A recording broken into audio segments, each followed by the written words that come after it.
चा भाव काय आहे आणि जे गिराईक आहे त्याच्यात काय फरक पडलाय का? सोन्याने सॉरी आज भारतात हजारो वर्षापासून मान्य असलेलं 3.5 मुहूर्तापैकी आज हा अक्षय तृतीया म्हणजे अर्धा मुहूर्त, हो.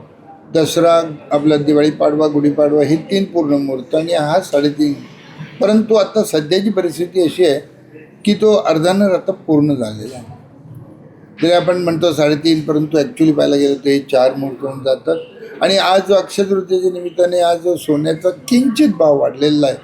1,53,000 झाला आहे, 22 कॅरेट 1,42,000 झाला आहे आणि चांदी 2,57,000 रुपये पर किलो झालेली आहे. आज अपेक्षा होती की गिराईक कमी असेल, पण तो सकाळपासून दुकान 8:30 पावणे 9ला उघडलं आणि जी रश सुरू झाली ती आत्तापर्यंत चालू होती.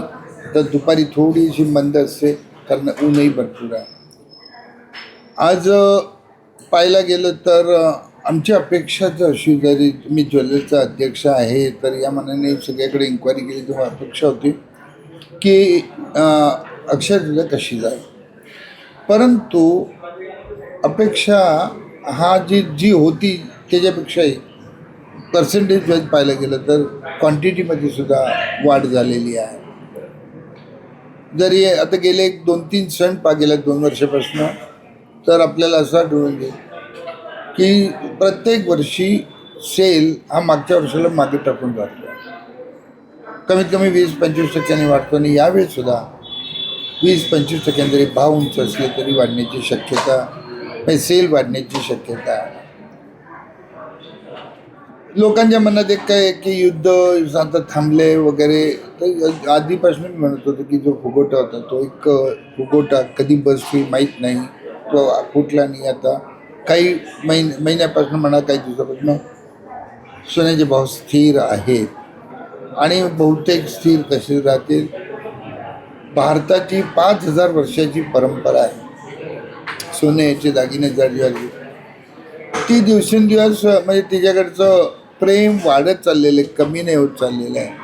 आणि या सगळ्यात महत्त्वाची बातमी जी आहे, भारत सरकारने आता 15 बँकांना, राष्ट्रीयकृत बँकांना सोनं आयात करायची परवानगी दिली आहे. मध्यंतरी नव्हती, त्यामुळे सगळे भाव विस्कळीत झाले होते, साठा परिणाम विस्कळीत झाला होता आणि त्याचा परिणाम सुद्धा भावावर पडला होता. आता जर 15 बँकांना दिली आहे तर सोनं मुबलक प्रमाणात परत योग्य रीतीने आयात होईल आणि त्या भावात नियंत्रणही राहील. कमी होईल सोनं? अजूनही युद्धाची शंका संपलेली नाही आहे. अजूनही काही एअर स्पेस अलाउ झालेली नाही आहे. त्यामुळे आणि प्रत्येक कंट्री जोपर्यंत सोनं खरेदी करायला थांबत नाही आहे तोपर्यंत भाव कमी होणे तरी शक्य दिसत नाही. पण जर संपूर्ण युद्ध थांबलं, राष्ट्रांनी किंवा प्रत्येक आपल्या देशाने सोनं खरेदी करायचं थांबलं, बँकांनी सोनं खरेदी करायचं थांबलं तर मात्र शक्यता नाकारता येत नाही, कमी होण्याची नाकारता येत नाही. पण आजपर्यंत इतिहास गेल्या 75 वर्षाचा पहा, सोन्याच्या मध्ये ज्यांनी गुंतवणूक केली आहे त्याचं कधी नुकसान झालेलं नाही आहे. सोन्याचे भाव हे वाढत गेले. तुलना करा, 1968ला फक्त 100 रुपये तोळा होता आणि तोही तोळा म्हणजे जुना, 11 ग्राम 640 मिलीग्रामचा आहे. त्यावेळी 10 ग्राम नव्हतं. संपूर्ण बिस्किट 10 तोळ्याचं, जुन्या 10 तोळ्याचं 1100 रुपयाला मिळतं. मला सांगा 1100 कुठे? आणि आत्ता 100 ग्रामला आज 15,30,000 रुपये लागत आहे.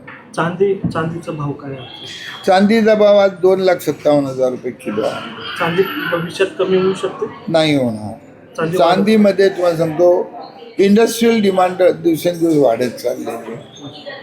बेस्ट कंडक्टर म्हणून आहे, लोकांना गिफ्ट आर्टिकलमध्ये सुद्धा चांदी फार मोठ्या प्रमाणात वाढत चालली आहे.